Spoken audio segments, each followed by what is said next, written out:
Paz do Senhor. Os irmãos estão bem? Graças a Deus, né? Estamos aqui nesse domingo para agradecer ao Senhor por essa oportunidade que Ele está nos concedendo de estarmos aprendendo um pouco sobre a palavra dele. Esse trimestre nós estamos estudando aí sobre o corpo, a alma e espírito. Então, nós cremos na tricotomia. O homem ele é composto de corpo, ele é composto da alma e ele também é composto do espírito.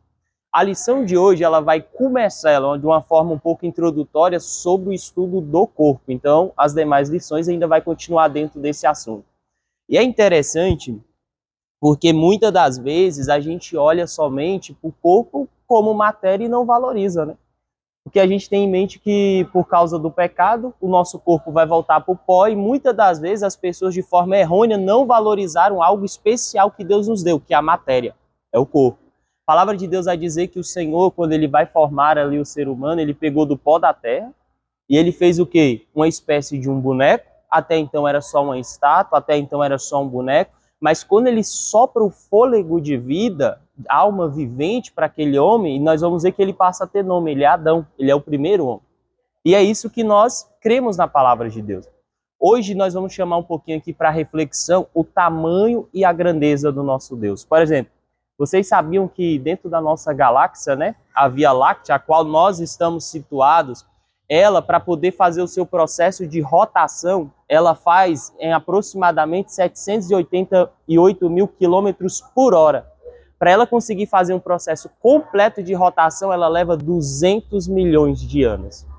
Olha a complexidade, olha o tamanho que é as grandezas do nosso Deus. E existem bilhões de galáxias, a quais o ser humano não vai conseguir explorar nunca, mas nós estamos aqui.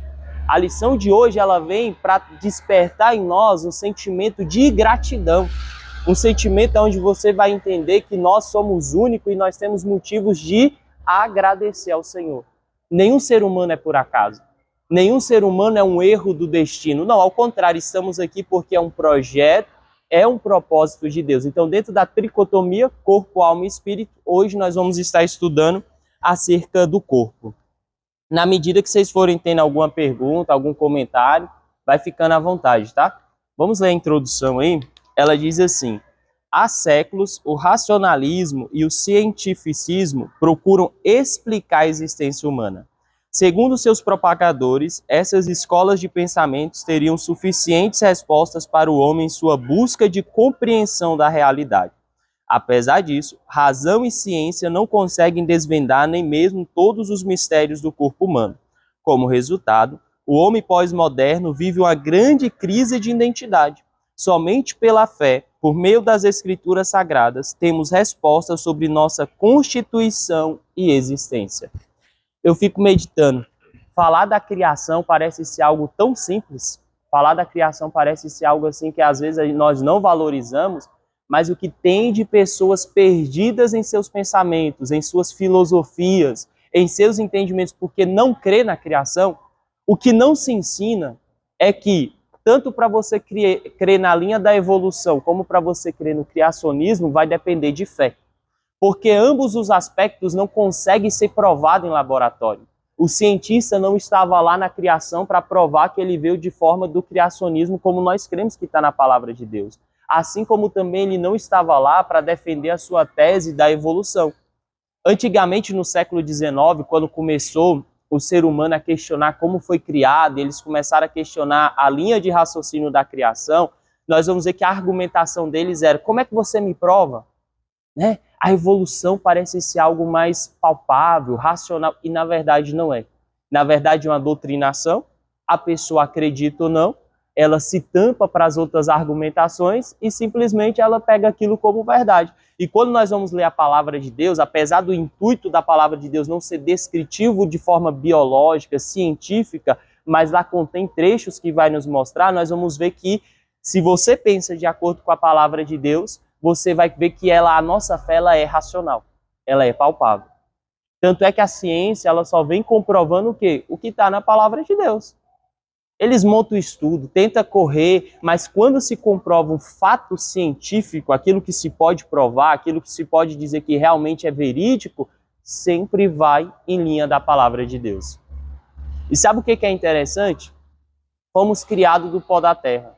Só que a complexidade do corpo humano, ela é tão grande. Eu falei aqui um pouco da complexidade da galáxia, né? Do universo, como ele é grande, como ele é vasto. Mas o ser humano, ele é tão complexo, é algo assim tão profundo que você tem ortopedista que cuida só o quê? Dos ossos. E algumas partes do corpo. Você vai ter um especialista só do calcanhar. Você vai ter um especialista que ele mexe mais só com o dedo. Você vai ter alguém que mexe só com o coração, cardiologista. Você vai ter alguém que estuda a mente, um é neurocientista, o outro é psiquiatra, o outro é psicólogo. Tudo em pequenas partes do corpo humano. Agora imagina, tem uma passagem que eu sou apaixonada por ela, que o Senhor falando através do profeta para o povo de Deus, ele vai dizer o seguinte para Israel: olha, se vocês conseguirem descobrir, em outras palavras, a minha grandeza para fora, mas aí ele fala algo bem interessante, se vocês conseguirem descobrir a minha grandeza para dentro, estudo do micro ao macro, aí vocês vão entender o tamanho do meu amor por vocês. Aí eu pergunto, quem consegue? Estuda, se parte o corpo humano, se estuda células, se estuda o núcleo da célula, mas cada vez o ser humano descobre que tem algo ainda mais profundo. Né? Essa vida que todo mundo tende a dizer que é algo normal, a gente acostuma e começa a pensar que é normal. Não é normal, é sobrenatural o fato de nós estarmos vivos. A probabilidade disso dar errado era, muito grande.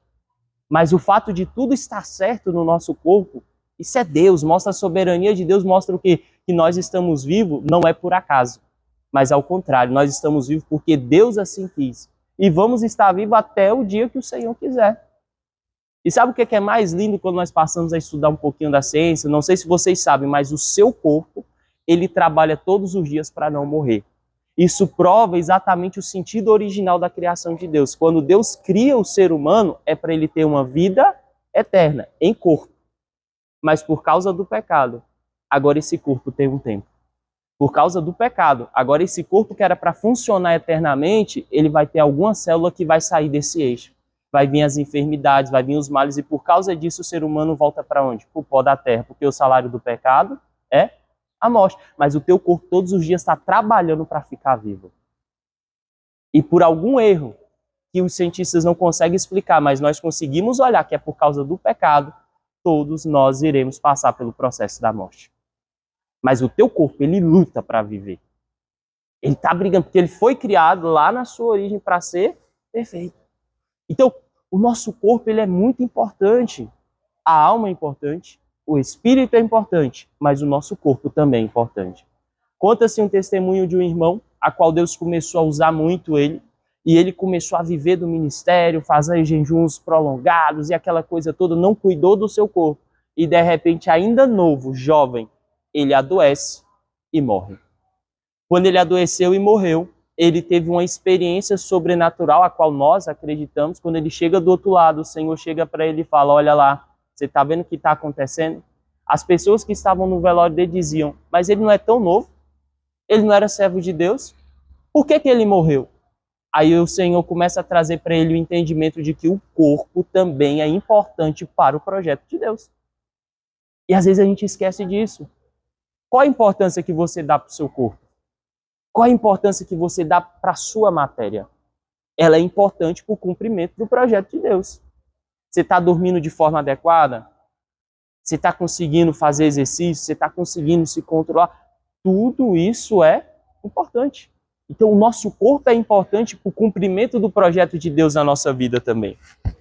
Quantos de vocês aqui que têm veículos e vão fazer uma viagem prolongada, não vai fazer uma manutenção no carro e vai pela fé? Quem é organizado, qual é a primeira coisa que você faz? O mínimo. Leva para fazer uma revisão. Não é verdade? O carro pode ser novo, pode ser o que for. Opa, vou andar mais de 1000 quilômetros, vou levar ali para fazer uma revisão, ver primeiro o que pode acontecer. É claro que a gente vai orar para Deus nos guardar na estrada e tudo mais, mas você faz sua parte. Aí quando trata do corpo, que é a máquina, a gente não faz isso. Não, eu vou pela fé. Eu vou do meu jeito, da minha forma, e depois vem as consequências e ainda culpa Deus. Aí Deus olha lá do céu e fala: meu filho, eu te dei a máquina. A responsabilidade de cuidar é de quem? Sua? É nossa. Só que às vezes a gente quer espiritualizar tudo. Não, tem a nossa função aqui dentro do corpo, assim como no carro. Você vai fazer a manutenção, você vai se assegurar primeiro e depois você segue a sua viagem. Tá dando para os irmãos entender? Então a introdução ela vai focar no seguinte: somente pela fé, por meio das escrituras sagradas, temos respostas sobre a nossa constituição e existência. Estamos vivendo em dias onde as pessoas não sabem quem elas são porque elas estão negando a palavra de Deus. Nós estamos tendo crise de identidades. Aí você tem pessoa imitando cachorro, você tem pessoa imitando ovelha, você tem pessoa imitando vaca. Está uma confusão mental porque estão negando a existência da palavra de Deus. Quando você estuda a palavra de Deus, você começa a entender quem você é, o que Deus tem para a sua vida. Por isso que se tem tanta raiva do cristão, né? Porque você olha para a palavra eu, cachorro, mas rapaz, Deus me chamou para outra vida, isso aí não é para mim não. Então as pessoas começam a olhar e o evangelho aparentemente é loucura, mas não é uma fé racional, é uma fé onde nós conseguimos nos basear pela palavra de Deus. Primeiro item, a maravilhosa obra de Deus, do pó da terra. Em sua sabedoria e infinito poder, Deus fez o corpo do homem, Adão, do pó da terra, Adão, Gênesis 2:7. Uma estrutura magnífica composta, segundo estimativas, por cerca de quanto? 37 trilhões de células, tecidos, órgãos e sistemas cujo funcionamento desafia a mais moderna ciência. Estimativa. E quanto mais se estudar, mais profundo vai ficar. 37 trilhões. Se você não tiver uma fé em Deus e começar a escutar isso, você começa a entender que a probabilidade de dar errado é muito grande, né? 37 trilhões, os órgãos em funcionamento, os tecidos, tudo acontecendo ao mesmo tempo, você aqui vivo, aí tem gente que fala que tá vivo e acha que ele é o tal. Gente, olha o tamanho da dependência que nós temos de Deus.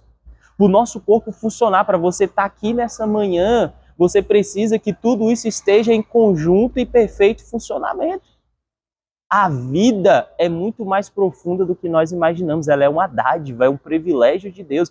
Então, se você chegou aqui triste, se você chegou aqui angustiado, se você chegou aqui pensativo, ei, olha para a grandeza de você estar vivo. Olha o privilégio de você poder estar aqui nessa manhã.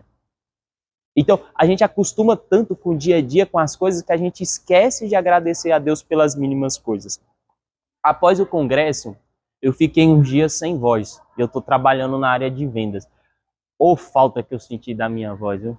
Tinha hora que falhava, tinha hora que não saía. E quando ela voltou, começou a voltar ao normal, mesmo rouca ainda, eu estava no carro. Mas eu agradeci a Deus demais.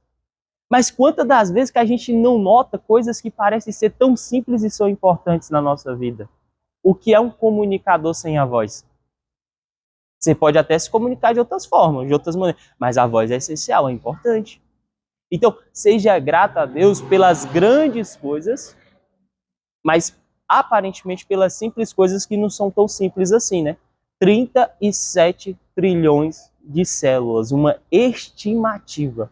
Olha o tanto de motivo que a gente tem para agradecer a Deus. Sua vida pode estar passando por luta, por dificuldade, mas você tem 37 milhões estimado de motivos para agradecer a Deus. É coisa, não é? Já agradeceu a Deus hoje? Já foi grata a Deus hoje pelo privilégio de estar vivo? Continuando. Como Criador, valendo-se de uma matéria-prima tão comum, fez uma obra tão extraordinária, complexa e completa? Esse mistério só pode ser entendido pela fé, como tudo mais que Deus criou no universo. Quem pode ler, por favor, Hebreus 11:3? Atos 17, 22 a 28. Então, as pessoas, quando começam a se perguntar, começam a se indagar, começam a estudar como que a gente surgiu, o que aconteceu, qual o propósito, muitas das vezes elas se perdem.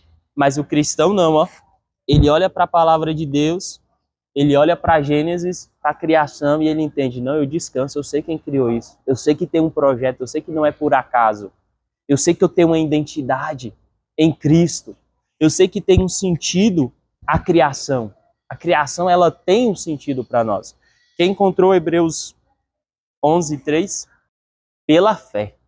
Entendemos. A fé em Cristo, ela traz entendimento, racionalidade, né? Então, assim, por isso a importância de nós estarmos sempre nos alimentando o quê? Na palavra de Deus, pela fé.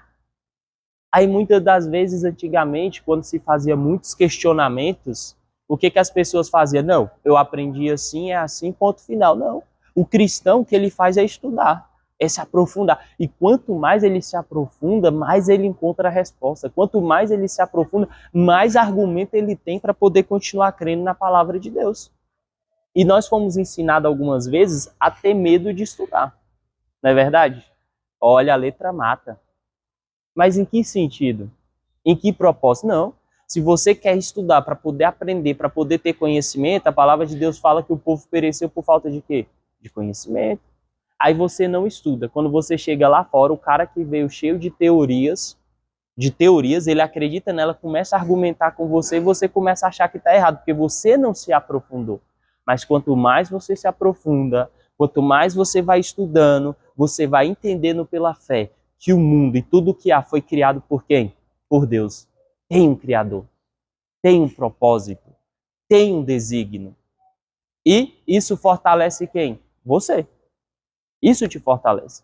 Aí talvez a gente olhe, aqui eu vou pegar uma linha bem rapidinha, só para vocês entenderem. Talvez a gente olhe para o evolucionismo e criacionismo e você fala, eu creio em um e no outro não tem nada a ver. Vamos lá. Quando você crê na criação, você crê que Deus criou o quê? Adão e Eva, homem e mulher. Concorda comigo? Quando você crê na criação, você entende que Deus criou o ser humano para viver em sociedade e em família. Quando você crê na evolução, você começa a entender que o ser humano ele pode ter vindo de qualquer espécie. Não necessariamente um gênero masculino ou um gênero feminino. Você pode aceitar tudo, você está em evolução. Inclusive a sua sexualidade ela começa a ser colocada em jogo. Então, note que nós temos que ter cuidado com as filosofias também. Paulo vai dizer que o povo estava perecendo por causa das vãs filosofias. Então, crer na criação, crer no projeto de Deus vai refletir na nossa vida até da forma como nós vivemos. E você vai ter estrutura para poder estar respondendo. Atos dos Apóstolos, capítulo 17, verso 22 a 28. Quem encontrou? Olha que coisa interessante. Por que que quando o Senhor se manifesta a Moisés, lá naquele deserto, qual é a frase que ele fala para Moisés? Como ele se apresenta? Eu sou o que sou. Porque na pluralidade de deuses naquelas culturas era muito normal, o povo estava perdido na sua identidade, eles adoravam o Deus do sol, adoravam o Deus da lua, o Deus da chuva, o Deus que trazia prosperidade, o Deus disso, o Deus daquilo. Aí quando ele se apresenta para Moisés, ele se apresenta dizendo, eu sou completo, eu sou o criador de todas as coisas. Paulo, quando ele traz essa referência de pregação para um povo que era pluralista, tinha vários deuses, ele começa a dizer, o altar do Deus desconhecido, ei, esse Deus aqui, na verdade, é o Deus que comanda tudo. Não precisa de imagem para ele. Você vai ver que Deus, ele não vai se prender a uma imagem. Qual é o erro do povo quando Moisés está recebendo lá os 10 mandamentos? O erro do povo é o quê? Fazer algo que parecia um bezerro para tentar trazer uma imagem de um Deus. Se tem uma coisa que Deus não gosta, é que nós tentamos reduzir a imagem dele, porque ele é tudo, ele é o autor da vida, ele é o criador de todas as coisas, é ele que nos ajuda, é ele que nos fortalece, é a completude. Paulo começa a apresentar essa mensagem para aquelas pessoas. E quantos nos nossos dias que também estão perdidos nos seus pensamentos? Quantos que estão achando que deve adorar vários tipos de coisas, sendo que tem um Deus que é o suficiente, que é o criador de todas as coisas.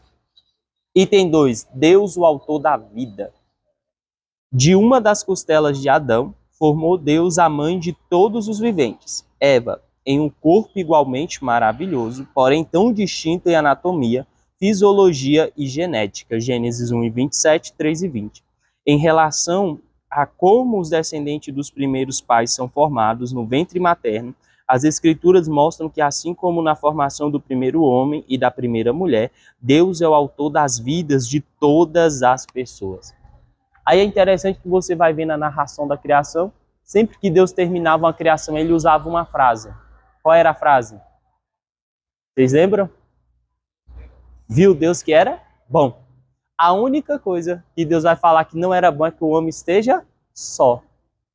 Ele olhou para tudo aqui, depois que ele concretizou tudo, ele falou, olha, tem uma coisa aqui que ainda não é bom, falta água. O homem não pode viver só. Então Deus vai da costela dele, desenvolve a mulher. Olha como as coisas vão mudando. Para criar o homem, Deus criou do pó da terra. Uma coisa mais robusta, né? Fez uma estátua, deu para ele ali o fôlego de vida, Adão. Agora, para criar a mulher, primeiro, já nasceu com sono. Né? Uma anestesia geral, Adão apagou. Aí, pegou da costela dele, tirou de dentro dele. Olha que coisa interessante. Formou uma mulher totalmente diferente do homem. Aqui nós vemos claramente uma diferença biológica, claramente uma diferença de criação. Aí hoje, nas crises de identidade, muitas vezes a mulher quer ser homem, o homem quer ser mulher. Gente, não dá certo, não.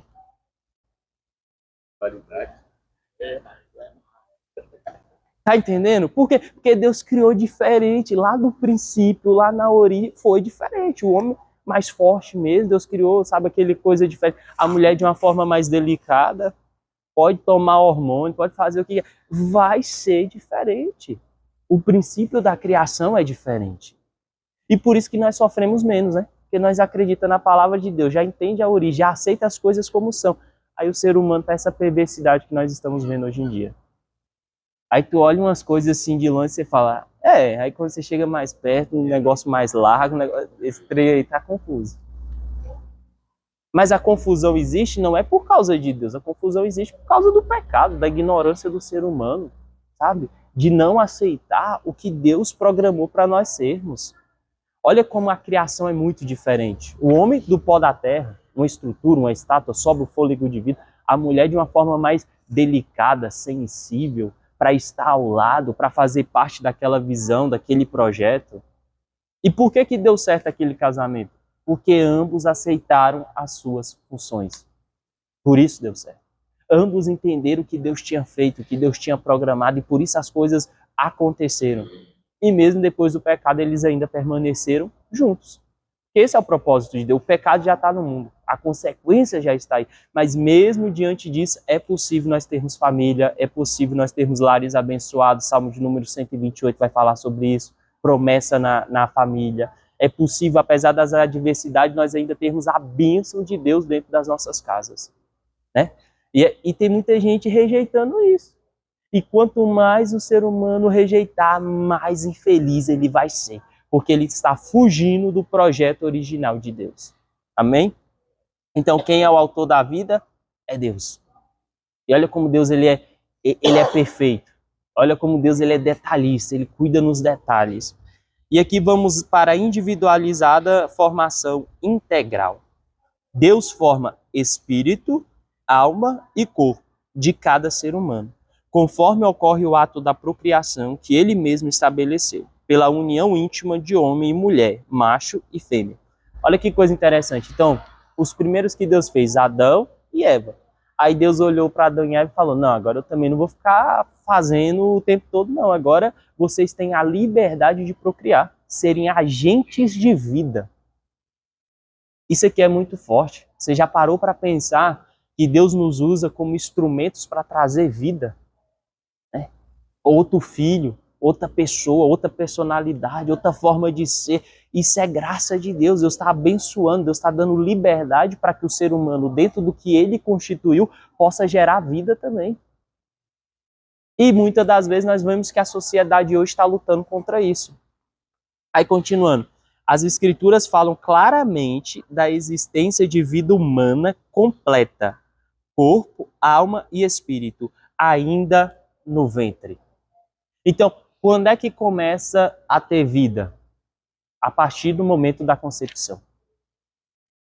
Não sei se todos aqui tiveram oportunidade, mas eu já tive com os meus 2 filhos. A Helena com acho que era 4 semanas, 21 dias. A primeira coisa, quando eu fui com a Natália lá pra gente fazer os exames, você não via nada. Só aquele barulhozão, e o coração agitado. Rapaz, te dá até uma ansiedade se aquele negócio não vai parar, viu? Porque é tão rápido. É a vida. Ali já tem a alma, ali já tem o espírito, e a matéria está se desenvolvendo dentro do ventre. Então nós, como cristãos, nós cremos que a vida ela começa a partir da concepção. Não é 3 meses depois. Não é um tempo, não, a partir da concepção já tem vida. Já tem uma alma, já tem um corpo e já tem espírito. Tem uma vida sendo gerada. E agora eu quero assustar vocês de forma proposital, para a gente trazer uma reflexão nessa manhã. Vocês acham que quantos abortos estimados nós temos no Brasil? Isso no ano de 2013, tinha-se uma estimativa que no Brasil, por ano, 800 mil mulheres praticavam abortos. Se nós considerarmos que cada mulher, pelo menos um feto, nós estamos falando de 800 mil vidas que sofreram homicídio. É muita gente. É muita gente. Imagina o tanto de vidas que poderiam ser obreiros na casa do Senhor, que poderiam ser bênção, desenvolver outros lares, que foram abortadas na sua origem. É de assustar. 800 mil é uma estimativa. Estima-se que esse número hoje já pode estar chegando a 1 milhão. E nós temos o governo lutando para tornar isso comum. O que não se fala é que quando a mulher pratica o aborto, por mais do ato que tenha acontecido antes, seja um estupro, uma violência, algo do tipo, o que não dizem para ela é que ela está cometendo um homicídio. E ela vai carregar aquela marca pro resto da vida. Mesmo mães que sofreram abortos espontâneos, né, que acontece ao longo da gravidez, elas carregam essas marcas pro resto da vida. Agora, quem dirá, quem tira um feto à força do seu próprio corpo? O que os cientistas não falam, o que as pessoas não explicam, é a marca que essa família e essa pessoa vai levar pro resto da vida. Traumas esses que muitas das vezes vão ser irreversíveis. Irreversível. David, e quando nós olhamos para a palavra de Deus, nós vamos ver vários exemplos de no ventre a criança já está mostrando ali, obrigado, já está com vida já. Um exemplo, quando Maria chega na casa de Isabel e cumprimenta, a criança estava onde? No ventre. Diz o texto que ela se alegrou. Quando ela se alegrou, a mulher foi o quê? Cheia do Espírito Santo de Deus. Ainda estava no ventre. O Salmo de número 139, Davi, de uma forma poética, ele vai falar sobre, antes mesmo de nós sermos gerados, já tem um propósito de Deus. De uma forma tão assombrosa eu fui gerado. Eu acho que eu fico meditando, ele tentando imaginar como é que se dá esse negócio, né? A gente consegue até explicar cientificamente, biologicamente, mas é muito mais profundo do que a gente imagina. E ele está falando, foi uma forma assim que eu não sei explicar, eu não sei expressar, tão assombrosa. David, qual é o nosso papel hoje? É falarmos contra isso. O nosso papel hoje é falar que Deus está nos dando a oportunidade de gerar vida. E aqui ele vai falar sobre nós abençoarmos a nossa descendência, os nossos filhos. Isso ressalta a grande perversidade do aborto e aponta para o sublime valor da maternidade, que deve ser cercada de cuidado e proteção, e conduzida em temor, amor e devoção. Uma boa nutrição física, afetiva e espiritual deve começar desde o início da gestação. Tem pessoas que crescem, e aí alguns casos que eu já vi, a medicina não consegue nem explicar. Depois que ela está com uma certa idade, ela chega com o pai ou com a mãe, começa a conversar e fala, olha, eu tenho a sensação que eu era rejeitada. Por que isso aconteceu? Aí, na maioria das vezes, a mãe vai contar um trauma que teve lá na gestação. Então, a criança ainda no ventre recebeu aquela informação. A singularidade, a ligação entre o bebê que está sendo gerado e a mãe é muito grande. Por isso que esse prazo de gestação tem que ser um prazo que tem que se ter muito cuidado. A criança está recebendo aquela informação. Então, nós que somos cristãos, graças a Deus, né, que temos a nossa família abençoada, que começa a gestação, eu comecei a conversar com a Helena e o Gabriel ainda no ventre. E tu começa a conversar, começa a proferir bênção, começa a estimular. Quando vai chegando 6 meses em diante, 5, 6 meses, você já começa até sentir a reação da criança. É algo assim maravilhoso, é uma oportunidade que Deus está nos dando. Então, ter filhos é bênção, é projeto de Deus, é a oportunidade de gerarmos vida. Agora, muitas das vezes, nós cristãos estamos esquecendo de passar isso para a nossa juventude. Porque o mundo lá está dizendo que ter filho é perca de tempo, ter filho hoje já não é uma coisa tão legal, os desafios são muito grandes. Não, é bênção. Dentro do projeto de Deus, é bênção. Está ensinando que a melhor forma, quando se acontece um erro, é fazer o quê? Abortar, acabar com a vida, isso é um homicídio. Imagina, é ferir alguém que não consegue nem se defender. É muito mais profundo do que nós imaginamos. Que esse número fique na sua cabeça. 800 mil crianças sendo abortadas. É alarmante. Um país que é cristão, é alarmante. É um país que está deixando as suas origens, as suas crenças, a sua base na palavra de Deus. Vocês têm mais algum comentário? Senão vamos correr. Segundo tópico aí, o corpo e a glória de Deus. O divino tecelão. Em linguagem poética, Davi descreve a ação divina na formação do corpo humano no ventre materno, apresentando Deus como tecelão. A Bíblia, na versão tradução brasileira, usa a expressão primorosamente tecido, adjetivando a ação divina descrita no versículo 13 e 15. Embora a Bíblia não dependa de confirmação, é relevante considerar que a ciência reconhece a formação dos órgãos e sistemas do corpo humano exatamente dos tecidos formados pelas células presentes no embrião. Então, a expressão lá na tradução TB, né, que é tradução brasileira, vai dizer ali do Salmo 139 que Deus formou como tecelão. E quando a ciência, estudando o nosso corpo, ela começa a perceber o quê? Que nós somos constituídos, formados de vários tecidos. Aí os tecidos vão gerar os órgãos, os tecidos vão gerar os ossos, os tecidos são pelo menos 4 tecidos importantes no nosso corpo e cada um tem uma função.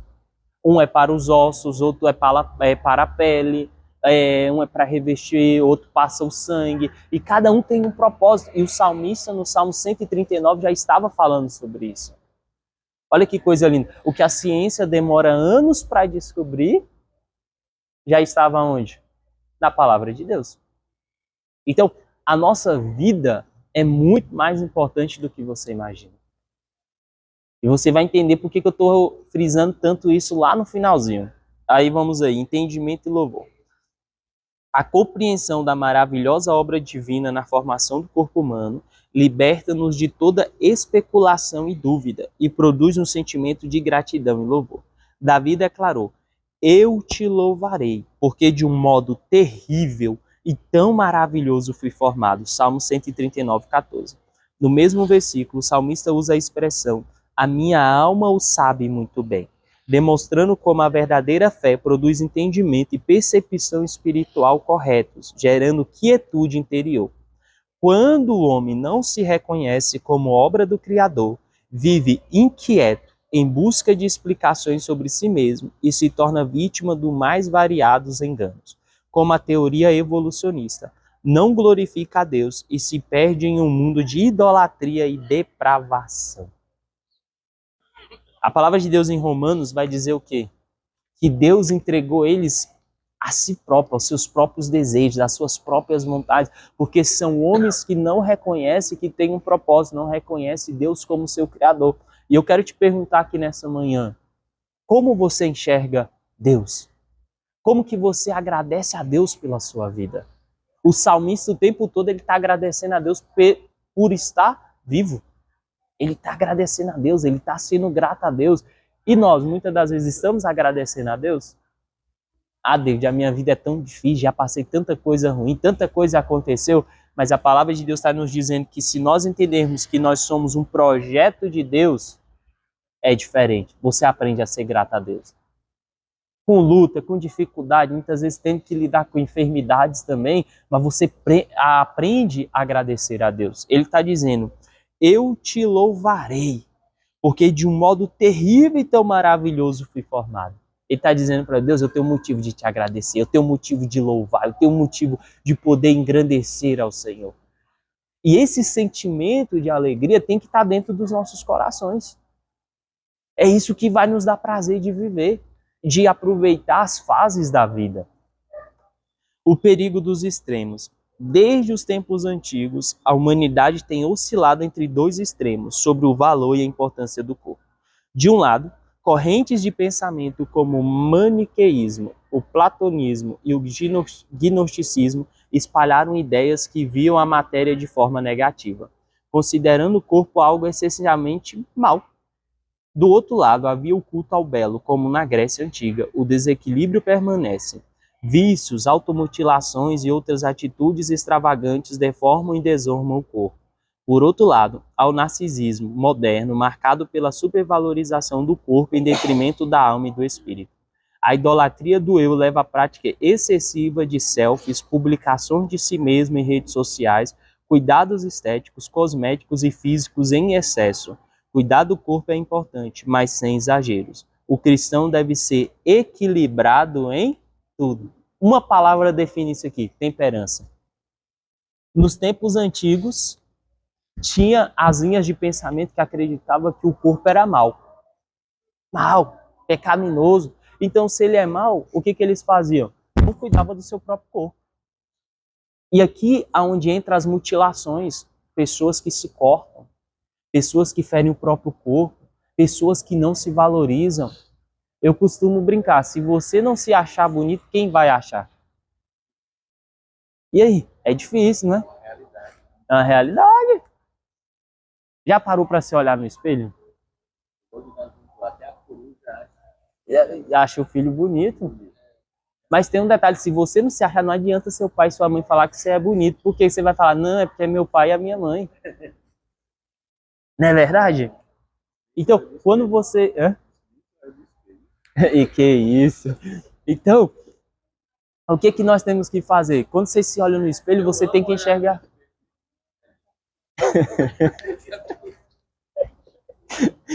Então, aquele povo não cuidava do seu próprio corpo, aceitava qualquer coisa.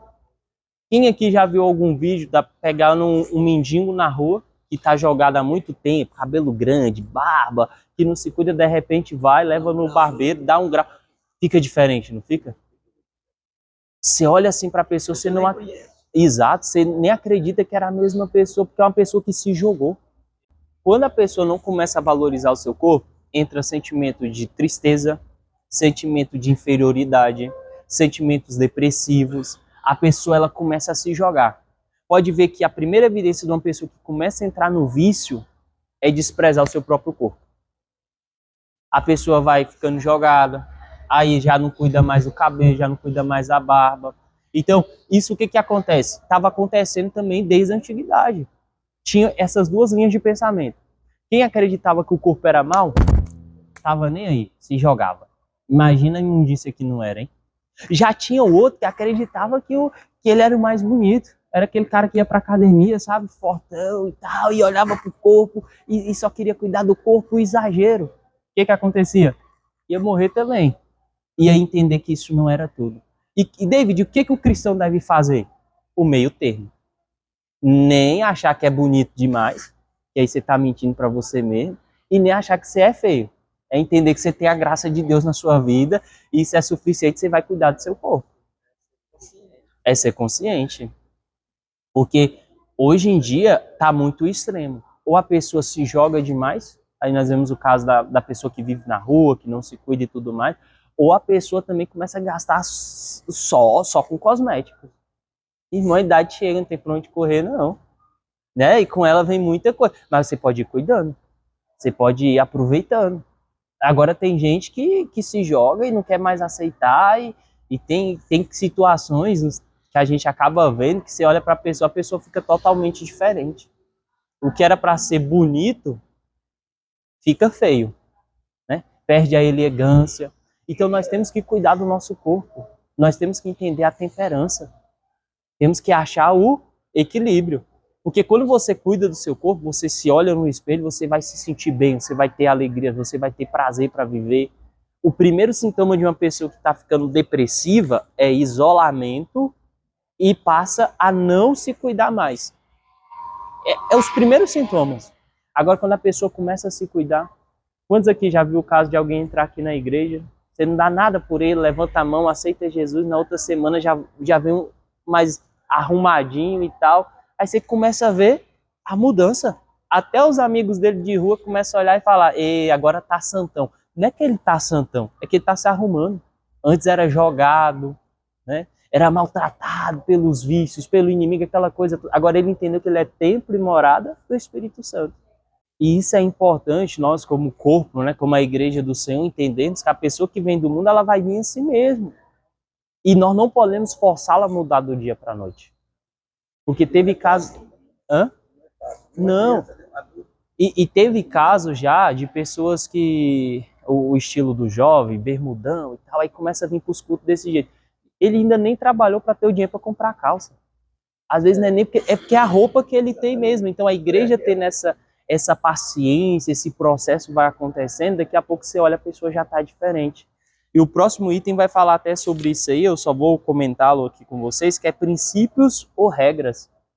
Porque às vezes a gente quer criar regra para tudo também, né? Tem que ser assim, o modo, a veste, a forma de falar, de ser... Não, gente, nós vamos amadurecendo, vamos aprendendo em sociedade, vai dando oportunidade. Muitas das vezes nós perdemos muitas coisas por isso, porque a gente já quer impor. Eu particularmente acho que nada que é imposto, sim, que é aquela coisa forçada, vai dar resultado. Conta-se um estudo que foi feito entre crianças, onde na creche um especialista chegou, pegou um brinquedo, um boneco, que era o mais chamativo, e falou para as crianças que eles não podiam brincar com aquele brinquedo de jeito nenhum. E ameaçou, impôs. Ele saiu da sala, entraram-se as professoras. O primeiro dia, nenhum dos meninos brincaram com os brinquedos. 2 semanas depois, voltou-se outras pessoas e quando notaram, 99% dos meninos estavam fazendo o quê? Brincando com o brinquedo que ele tinha falado que eles não podiam brincar. Porque foi algo imposto. Quando ele saiu, né, foi passando os dias, eles, por que eu não posso brincar? Hoje eu tenho que brincar. É normal, é instinto humano fazer o que é errado. Então, começaram a brincar. Passado algum tempo, com outra turma, o mesmo veio, só que agora ele conversou. Gente, ó, vocês não podem brincar com esse brinquedo, porque ele pode te machucar. E conversou com aquelas crianças. Saiu da sala, veio outros professores, ficaram acompanhando os meninos não brincar. Passou 2 semanas, veio a equipe de novo e notou que praticamente 80% das crianças não estavam brincando com aquele brinquedo. Porque foi conversado. Foi explicado o motivo de quê? Deles não brincarem com o brinquedo. Então, muitas das vezes a gente só quer impor, mas quando você conversa, você começa a explicar o que está acontecendo, o que acontece? A mente abre, vem o entendimento e você tem força até mesmo para dizer não. Então, e aqui está dentro do tópico 3, o corpo e a coletividade, a prática relacional. Deus nos fez seres relacionais, gregários, sociáveis. Isso está explícito na ordem de procriação e enchimento da terra. Olha que coisa interessante. Deus nos fez o que? Para viver em sociedade. Tem perfil de pessoas que ela é natural dela. Ela gosta mais de ficar isolada. Mas mesmo essa pessoa vai ter um melhor amigo. Mesmo essa pessoa vai ter alguém que ela gosta de conversar, porque Deus nos criou para viver em sociedade. É claro, você não tem que estar visitando todo mundo todo dia, né? Mas tem que visitar, tem que perguntar como que a pessoa tá. A amizade, ela faz bem. Deus nos criou para nos relacionar. No Salmo 133, verso 1. Ó, quão bom e quão suave é que os irmãos vivam em união. Essa união é importante. Quem aqui se lembra da pandemia? O que mais marcou na pandemia e fez pessoas morrerem não foi em si só a Covid, não. Foi o quê? A pessoa se sentir sozinha. Criou traumas que não vão ser solucionados, traumas que as pessoas vão carregar pro resto da vida, porque não viu seu ente querido partindo, não sabe nem aonde foi enterrado, não sabe como que foi as últimas horas. Isso cria traumas dentro de nós marcantes. Ou a pandemia tirou o quê? A sociedade, né? De você estar perto, o contato físico, de conversar. No início, as pessoas até aceitaram, mas com o passar do tempo, isso foi pior. E isso aqui é um relato para os nossos dias, tá? Ainda mais nós que somos homens, né? A gente quer levar a vida sozinho, dizer que nem o outro, você não vai contar os seus problemas para ninguém e você guarda para você mesmo. Você precisa ter alguém para conversar, de confiança, precisa. A gente precisa, você não vai dar conta não. E aqui, ó, ele vai falar, embora os recursos digitais tragam muitas comodidades para o homem moderno, o contato físico continua sendo essencial para a vida humana. Porque a gente trocou, né? Pega o telefone, fica na rede, na cama, na cadeira, de balanço, seja lá o que for. Aí você começa a conversar com quem está distante. E quem está perto de você, às vezes você nem repara que a vida está passando. O contato físico, ele é essencial. De conversar, pegar na mão, perguntar se você está bem. Outra coisa que acontece muito conosco, eu tive uma experiência agora que eu fui para Canaã essa semana. Às vezes a gente acha que está incomodando os outros. Estava em Canaã, tem um amigo meu que está por lá. Eu falei, vou mandar uma mensagem para ele, né? Mas lá, vou mandar não, incomodar. Vou ficar aqui, mas mandei. Eu, fulano, e aí, tudo bem? Tô aqui pro Canaã. Ele, tá? Eu tô. Não, mais tarde eu vou passar aí no hotel para te buscar. Eu, não, eu tô de carro, você marca o local, eu vou... Não, eu vou passar aí para te buscar. O tanto de coisa que esse jovem conversou comigo, que estava precisando, necessitando, dúvidas, questionamentos. Isso fez muito bem para ele e para mim também, que serve de experiência. E às vezes tem alguém do nosso lado, você está até sentindo de mandar uma mensagem. Meu amigo faz tanto tempo que não fala comigo. Ah, mas ele não está falando comigo, eu não vou falar com ele também. Não. Mas talvez está pior do que você. Então, às vezes nós estamos tão presos, aí você fica na sua mente, não, eu não vou incomodar o meu amigo porque o tempo dele está corrido. Aí o teu amigo está do outro lado falando a mesma coisa, eu não vou incomodar o meu outro amigo porque ele também está corrido. Aí os dois que já poderiam estar conversando há muito tempo, tomando um refrigerante, colocando o papo em dia, está isolado um sentindo falta do outro. Então, Deus nos criou para viver em sociedade, né? Para estar conversando, conversas boas, conversas saudáveis. Isso vai nos ajudar, isso vai fazer a diferença. Tópico 2 aí. A prática congregacional. O corpo é um elemento fundamental do culto divino. As escrituras nos advertem da necessidade da reunião coletiva, da vida congregacional. Olha que coisa interessante. Ei, quando você vem para a igreja, Deus quer a sua adoração, não é só da sua alma ou do seu espírito, não. É corpo, alma e espírito. Porque às vezes a pessoa vem até para a igreja, né? Aparentemente o corpo está aqui, mas não está não, a mente está vagando. Está nos problemas, está nas adversidades, está nas preocupações.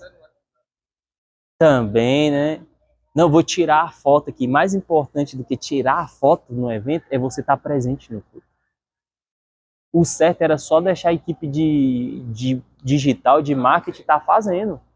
E depois você pegava na página, na galeria, entendeu? Porque para você estar presente, para você estar absorvendo o que está sendo pregado, o que está sendo cantado. O nosso corpo precisa fazer parte do culto. Essa metodologia é tão interessante que os profetas de Baal, eles queriam a presença do corpo tão grande que o texto vai dizer que eles se cortavam. Ou seja, oferecendo o corpo. Para quê? Para aquela adoração para um Deus que não ia nem responder eles. E, às vezes, nós aqui, o que acontece? Você até vem, mas você continua pensando no trabalho, continua pensando no problema, continua... Aí Deus tá olhando e falando, você não vai tirar nenhuma horinha para mim? De corpo, alma e espírito. Consciência, concentração aqui dentro. Então, nós precisamos estar em sintonia dentro da casa de Deus. Vocês estão aqui nessa manhã, graças a Deus, ninguém dormindo, ninguém cochilando, está bom, então. E isso é importante, porque isso aqui você vai levar para a semana toda. Nem o senhor dormiu hoje, tá bom, né? Fiquei emocionado. Então, isso é importante. Treinar a mente para você estar consciente aqui e viver no momento. David, é fácil? Não é fácil não, tá? É um treino mesmo. E outra coisa que acontece muito, a gente falando sobre conversa, é isso aqui, né? A pessoa tá conversando... Não, deixa eu só responder mais essa aqui. Não, mas você não tá vivendo o momento. Quem tá perto se distancia, que a gente tá muito aqui. E quem tá distante tá perto da gente. Então, se conscientizar não é fácil, irmãos. Eu luto com isso aqui todos os dias. Ainda mais agora que estou com 3 telas ao mesmo tempo. É constante. Mas temos que nos policiar. Então, hoje, vocês conseguiram entender que a importância que tem o seu corpo? Primeiro, ser grato a Deus pelo corpo. Hoje nós estamos vivendo uma tendência de televisão, de mídia, de live ao vivo. Aí as pessoas, não vou mais para a igreja não. Vou ficar aqui vendo a live. Ah, tá. O pastor que está ministrando a live está de bermuda ali muitas vezes, só daqui para cima que a câmera está filmando e falando que você quer ouvir. Gente, congregar é importante. Ah, mas eu vou para a igreja, eu não vou com a cara do fulano. Fulano, todo local que você for na sociedade vai ter diferença. Mas Deus nos ensina a viver com as nossas diferenças mesmo. A se relacionar. Tá aqui é muito bom. É importante. Aí, ó, para a gente terminar, tecnologia e culto. O corpo precisa não apenas estar presente no templo, mas envolver-se diretamente com o culto. Tanto o Antigo quanto o Novo Testamento enfatizam o aspecto corporal intenso da adoração. Deus quer a expressão de todo o nosso corpo em louvor ao seu nome. Quantas das vezes, né, as pessoas saem daqui falando que o pregador pregou e não sentiu nada. E quem disse que o pregador tem que fazer ela sentir alguma coisa? Quem faz ela sentir alguma coisa é manipulação. É você que tem que se participar do culto. Tem que se abrir para a palavra, tem que se abrir para os louvores. Você já tem que vir prestando culto. Essa é a verdade. Aqui é o momento, a oportunidade que nós temos de sentir em conjunto a presença de Deus de uma forma poderosa. Mas se eu não me preparo, eu venho desligado. Chega aqui, eu fico pior do que tá. O que eu vou sentir? Então, o nosso corpo é importante. Aí eu vou terminar com a seguinte pergunta. Como você tem usado a máquina que Deus te deu, que é o seu corpo? Para a honra e glória do nome dele ou não? Pensa, lembra lá do exemplo que eu dei. Para viajar, a gente faz uma manutenção preventiva. E o seu corpo? Você está se cuidando, cuidando da medicação, está dormindo, está fazendo exame. Aí tem gente que me fala bem assim, eu? Fazer exame eu tenho fé. Você tem é medo de nos exames dar alguma coisa que você não queria. Estou sofrendo na minha casa, não vou falar da casa dos outros. Meu pai precisou passar por um tratamento pesado esses anos atrás, porque foi só deixando. E aí quando foi fazer o exame, venceu muito dos medos que ele tinha, mas de uma forma bem pior, que ele poderia ter vencido antes. Se cuidem do corpo que Deus te deu. Que aquele versículo possa se cumprir nas nossas vidas, né? Eu sou apaixonado por essas expressões bíblicas. E morreu velho e farto de dias. São pessoas que souberam usar bem o corpo. Viveram o propósito que Deus tinha para eles. Sabe? Viveu com prazer. Bem emocionalmente, intelectualmente, fisicamente e, principal, espiritualmente. E agradeço aqui a oportunidade. Deus continue abençoando a vida de cada um. Vocês têm alguma pergunta, algum comentário?